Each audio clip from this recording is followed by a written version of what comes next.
Sign this check over to your brother, or you are not walking out of here. My mother didn't wish me a happy birthday. She just slid the $500,000 my grandfather's gift to me across the table like it was a ransom payment. When I didn't reach for the pen, my father walked to the door and locked it. Then he turned his phone screen toward me. It was a photo of our front porch, taken from a black car sitting in the driveway right now. The loan sharks are outside, Clara. You pay Brandon's debt, or they come in. Before I tell you what I did with that pen, drop a comment, and let me know. What is the worst gift a family member has ever given you? I'm reading every single one. I looked at the locked door, then back at my parents. Panic is a luxury I couldn't afford. In my line of work, when you find a discrepancy in the ledger, you don't scream, you investigate. And right now, the discrepancy was sitting in the middle of the table. A stale, store-bought cupcake with a single unlit candle. I stared at that sad little cake. And for a split second, I wasn't 29. I was 10 years old again. Sitting at this same table, squeezing my eyes shut and wishing with everything I had that my parents would look at me the way they looked at Brandon. I wished that just once, I wouldn't be the invisible tuition payment or the future retirement plan, but their daughter. I looked at Linda's knuckles, white as she gripped the check, and Gregory's eyes, darting toward the window where the black car waited. They weren't here to celebrate my life. They were here to harvest it to save their son. In that moment, I mentally leaned forward and blew out that 10-year-old's candle. The smoke didn't smell like birthday wax. It smelled like a bridge burning. The daughter in me died in that chair. And the forensic auditor took over. I didn't cry. I didn't beg. I leaned back and let my pulse slow down. Fear makes people stupid. And right now, I needed to be the smartest person in the room. If I sign this check, I said, my voice terrifyingly calm. Brandon is dead by morning. Linda blinked, her aggression faltering for a second. What are you talking about? It's money. It saves him. It's $500,000, Mother. You don't just hand that over. The second I endorse this to Brandon, the bank files a suspicious activity report. It's automatic for any transfer over $10,000. For $500,000, they freeze the account for a minimum of 7 days for an AML review. Anti-money laundering. If those sharks don't get their cash by sunrise, they come through that door. And if the IRS sees Brandon getting $500,000 with no documented source, they seize it for back taxes before he can pay anyone. Gregory looked at his phone again. He was sweating. So what do? We can't wait 7 days. We have to make it look legitimate, I lied. The lie tasted like copper, sharp and electric. We need to hide the asset. If the sharks run a background check and see you own this house, they'll know you have equity. They'll take the cash and then they'll force you to sign over the deed anyway, just for the interest. You need asset protection. I saw the greed flicker in Gregory's eyes. He didn't want to save Brandon. He wanted to save his house. How? We transfer the title of this house into a blind trust tonight. An anonymous LLC. I set it up as a corporate acquisition. The money transfers instantly as a business deal, bypassing the personal hold. The sharks run a search. They see you own nothing. You're judgment proof. The money clears. Brandon pays them off. And the house sits safely in the trust until the heat dies down. It was a complex web of nonsense mixed with just enough financial buzzwords to sound terrifyingly real. I watched them exchange a look. They didn't know I was lying, because they never cared enough to ask what I actually did for a living. They just knew I handled money. Do it, Linda said, pushing the laptop toward me. Fix this. I opened the screen. The blue light reflected in my eyes, hiding the fact that I wasn't saving them. I was digging their grave. Dad scrambled out of the room to get his laptop, his footsteps heavy and frantic on the hardwood. He was running to fetch the shovel I was going to use to bury him. I sat there in the silence with Linda. She was watching me, her chest heaving, probably congratulating herself on finding the right button to push. She thought she had broken me. She thought she was looking at a daughter who had finally fallen in line, but she was looking at a creditor. I looked around the room while we waited. It really was a beautiful dining room. Hand-cut Italian marble floors, custom wainscoting, a crystal chandelier that probably cost more than my first car. I knew exactly how much all of this cost, because I knew exactly where the money came from. It didn't come from Gregory's job. It came from my femur. When I was 18, a semi-truck ran a red light and T-boned my sedan. I spent 3 months in traction and learned to walk again before I went to prom. The insurance settlement was substantial. $185,000. Pain and suffering, they called it. I remember the day the check arrived. Linda held my hand. She told me I was too young to manage that kind of wealth. She said they would put it in a safe investment account for me, for when I was ready to buy a home or start a family. I trusted them. I was 18, and I was in pain, and they were my parents. 2 months later, Brandon drove his pickup truck through the front window of a liquor store. He blew point 1 to 8. It should have been prison. It should have been a felony record. But suddenly, my parents had the cash for the best criminal defense attorney in the state. Brandon got probation. The charges were expunged.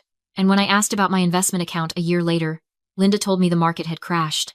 She lied to my face without blinking. I didn't know the truth then. I know it now. I traced the transfers myself 3 years ago when I got my certification. They drained my pain and suffering to buy Brandon's freedom. They took the settlement for my broken leg and used it to fix their golden child's mistakes. And it didn't stop there. While they were renovating this house, adding the marble floors in the new wing, I was living in a basement apartment in the city that smelled like black mold and cat litter. I was eating instant noodles and working double shifts to pay for textbooks because my college fund had mysteriously evaporated to pay for Brandon's gambling debts in Vegas. They sat in luxury, paid for by my trauma. And they let me rot. I looked at Linda now. She was smoothing the tablecloth, agitated, checking the door for Gregory. She had no idea that every luxury in this room, every asset she was terrified of losing to the loan sharks, was already paid for by me. Taking this house wasn't theft. It wasn't a scam. It was a reimbursement. I was just collecting on a debt that had been accruing interest for 11 years. You're doing the right thing, Clara, Linda said, mistaking my silence for contemplation. Family helps family. I know, I said. My voice was steady. That's exactly what I'm doing. I was helping the only family member who mattered anymore. Me. Gregory came back into the room, clutching his laptop to his chest like a shield. He set it down on the table, pushing aside a centerpiece of dried flowers that had probably cost $500. He opened the lid, his eyes darting from the screen to the window, where the imaginary black car was waiting. He typed in his password Brandon88, of course, and stared at the digital transfer portal I'd pulled up. His finger hovered over the trackpad. He was sweating. A bead of perspiration rolled down his temple and caught in his collar. I don't know, Linda, he muttered, his voice cracking. Transferring the deed. This feels extreme. What if the trust doesn't release it back? We need a lawyer to look at this. We don't have time for lawyers, Gregory, Linda hissed. Look at the time. Look at the window. I know. But he looked at me, suspicion finally cutting through his panic. Why are you helping us, Clara? You never help. You hoard every cent you make. Why the sudden change of heart? He was weak, but he wasn't entirely stupid. He sensed the trap, even if he couldn't see the teeth. I opened my mouth to spin another layer of financial jargon, to talk about equity shielding and emergency liquidity. But Linda didn't let me speak. She snapped.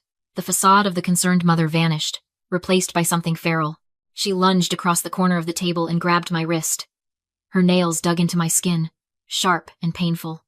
She's helping because she doesn't have a choice, Linda spat, her face inches from mine. Listen to me closely, Clara. You are going to walk your father through this process, and you are going to do it right now. Or what? I asked softly. You'll ground me? Linda's eyes narrowed into slits. Or I pick up this phone and call 911. I tell them my daughter is in the middle of a psychotic break. I tell them you're threatening self-harm. I tell them about the antidepressants you took in college. I tell them you're unstable, dangerous, and unable to care for yourself. The room seemed to drop 10 degrees. You wouldn't, I said. But I knew she would. I will file for an emergency conservatorship by morning, she whispered, the words sliding out like venom. I will tell the court you aren't competent to manage your own affairs. Think about it, Clara. A forensic auditor with a documented history of mental instability? A 5150 hold on your record? You will lose your license. You will lose your clearance. You will never audit another company as long as you live. I will burn your career to the ground to save your brother. I looked at her. I really looked at her. For years, I had told myself they were just flawed, that they loved me in their own broken way. But looking into her eyes now, I saw the truth. There was no love there. There wasn't even likeness. There was only a predator looking at a resource. She was willing to lobotomize my life, strip me of my autonomy, and destroy the only thing I had built for myself, my career, just to keep the cash flow running for Brandon. She wasn't my mother. She was a hostile combatant, and with that threat, the last microscopic grain of guilt I had about taking their house evaporated. It turned to ash. I didn't pull my wrist away. I didn't flinch. I let a slow, cold smile spread across my face. It wasn't a happy smile. It was the smile of a hunter who just watched the prey step into the snare. You're right, Mom, I said, my voice steady as a flatline. Family comes first. Let's get this done. I turned to Gregory. Open the browser. I booked an emergency online notary appointment under a corporate merger code. She's waiting in the lobby. We have 10 minutes before the slot expires. Linda released my wrist, looking triumphant. She thought she had won. She thought she had scared me into submission. She had no idea she had just signed her own eviction notice. I opened my laptop. The screen glowed in the dim room, casting long, sharp shadows across the marble table. I checked the time in the corner of the display. 7:42 p.m. We have 18 minutes, I said, my fingers flying across the keyboard. I called in a favor with a corporate notary service I use for hostile takeovers. I booked an emergency remote slot under a merger and acquisition code. She's in the digital waiting room right now. If we miss this window, the slot closes, the asset protection deal dies, and Brandon is on his own. It was a lie. A beautiful, high-pressure lie designed to short-circuit their critical thinking. There was no merger code. There was just a standard 24-hour notary service anyone could book for $50. But they didn't know that. They only knew panic. Gregory wiped his forehead with his sleeve. What do we do? Sit here, I ordered, spinning the laptop to face him. I've prepared a quitclaim deed. We are transferring the title of this property into a holding company called Veritas Holdings, LLC. Veritas? Linda squinted at the screen. Who owns that? It's a blind trust shell, I said, layering the bullshit with confident rapid-fire delivery. It shields the asset. If the loan sharks run a title search tomorrow, they'll see the house was sold to a corporate entity. It looks like you liquidated. They can't put a lien on a house you don't own. It effectively makes you judgment-proof while the money moves. And the taxes? Gregory asked, his voice trembling. He was always terrified of the IRS. That's why we do it this way, I said, leaning in. If I just give you the check, it's a gift. You get hit with a 40% tax, but if we structure it as a corporate asset liquidity exchange, we bypass the gift tax threshold entirely. It's called layering. It's how the ultra-rich stay rich. They nodded. They didn't understand a word I was saying, but they nodded because they wanted to believe there was a magic trick that fixed everything. They were greedy. And greed makes people incredibly easy to deceive. The video call connected. A woman in a blazer appeared on the screen, looking bored. Good evening. I have a deed transfer for signatures? Yes, I said. My clients are ready. Gregory hesitated. His hand hovered over the trackpad. For a second, a flicker of survival instinct kicked in. Clara, this trust. It transfers the house back to us in 30 days. Right? Once the sharks are paid? I looked him dead in the eye. I didn't blink. The contract follows the money, Dad. Once the debt is settled, the asset creates balance. It was a technically true statement. The debt was the money they stole from me. The balance was the house. He looked at me. Then he looked at the window, terrified of the invisible men in the black car. Guilt has a way of narrowing vision. It doesn't make people stupid, it makes them afraid. They were so focused on loan sharks, scandal, and reputation that they never saw the real threat sitting across the table. They signed because they thought I was on their side. They never imagined the daughter they'd bullied for 29 years had finally learned how to bite. Sign it. Linda snapped. Gregory clicked. Digital signature. Accepted. Linda followed. Accepted. The notary stamped the screen. The seal turned green. It's done. Gregory exhaled. The house is safe. Yes, I said, closing the laptop. It is now. Linda extended her hand. Give me the check. I picked up the $500,000 check, the bait, and walked to the shredder. Grandpa always said never write a check your integrity can't cash. I turned the machine on and fed the check into the blades. The silence afterward was crushing. Gregory lunged for me, roaring. I raised my phone. I'm live streaming, I said calmly. Touch me, and this goes straight to the police. He froze. The rage drained from his face. You lied, Linda whispered. You said the trust would give the house back. I said the contract follows the money, I replied. And it did. Veritas Holdings is mine. Veritas, Latin for truth. I explained what they already knew. The house now repaid the money they'd stolen from my settlement. Plus interest. The debt was settled. We'll sue you, Gregory shouted. Please do, I said. Explain to a judge how you signed a quitclaim deed to hide assets and evade taxes. Silence. You can fight the eviction, I continued. Hand on the door. Or you can be out by noon tomorrow. Otherwise, the forensic audit goes to the IRS and the DA. I left them there small, trapped, terrified.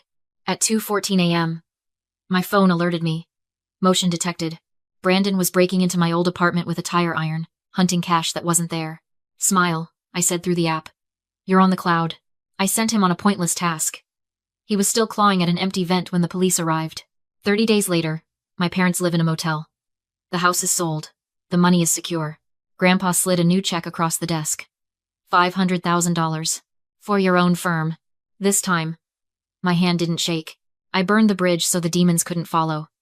If you've ever escaped a toxic family, you're not alone.